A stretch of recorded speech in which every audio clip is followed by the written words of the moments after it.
BTS et DUT, lequel choisir? En fin de terminale, cette question se pose. D'où cette vidéo pour vous parler des différences entre le brevet de technicien supérieur et le diplôme universitaire technologique. Tout d'abord, l'avantage du diplômé du BTS est qu'il sera plus efficace sur le terrain concernant sa spécialité, tandis que le diplômé du DUT, lui, aura des connaissances beaucoup plus larges. En BTS, quand vous choisissez une filière en rapport avec votre terminale, votre chance de réussir à la fin des 2 années est grande, tandis qu'au DUT, cela n'influe pas vraiment sur votre réussite. Concernant l'admission, en BTS, on a tendance à accepter l'étudiant qui veut aller dans cette voie, quand bien même ses résultats ne sont pas extraordinaires. En DUT, vous serez accepté que si le département que vous avez choisi vous juge capable d'obtenir votre diplôme. Durant toute la formation, des contrôles sont effectués en continu. Le BTS est validé par un examen final et pour le DUT, il y a aussi une partie contrôle final parce que ça se finit par un stage de 3 mois avec une soutenance de stage.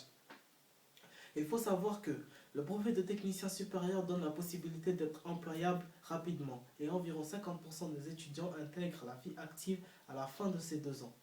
L'élève de DUT sera plus préparé à poursuivre et à persévérer dans son cycle de formation. Environ 20% des diplômés des DUT s'insèrent professionnellement dès la fin des 2 années, environ 30% qui poursuivent en licence professionnelle et 50% vers les Bac plus 5. En général, les étudiants qui veulent aller en Bac plus 5 se dirigent vers l'UIT en se disant que si ça marche, je vais en Bac plus 5. Sinon, je m'insère professionnellement après mon Bac plus 3 ou 2.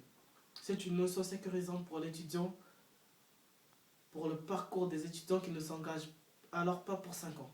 Mais il aura au bout des 2 ans la possibilité de s'arrêter. La plupart des étudiants en première année vous diront que en BTS, on a l'impression d'être toujours au lycée. Les cours se font dans un lycée avec des professeurs qui enseignent aussi des lycéens, donc qui ont des attitudes les rappelant leurs anciens professeurs. Le langage utilisé est parfois courant.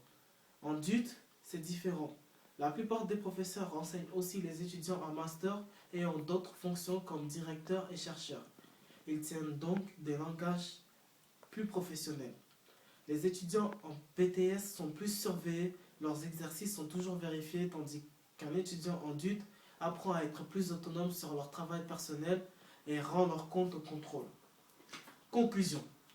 Pour se prononcer, les questions sont: quel métier je souhaite faire et quelle durée d'études? Voilà. Pour le reste, je vous laisse consulter notre site internet.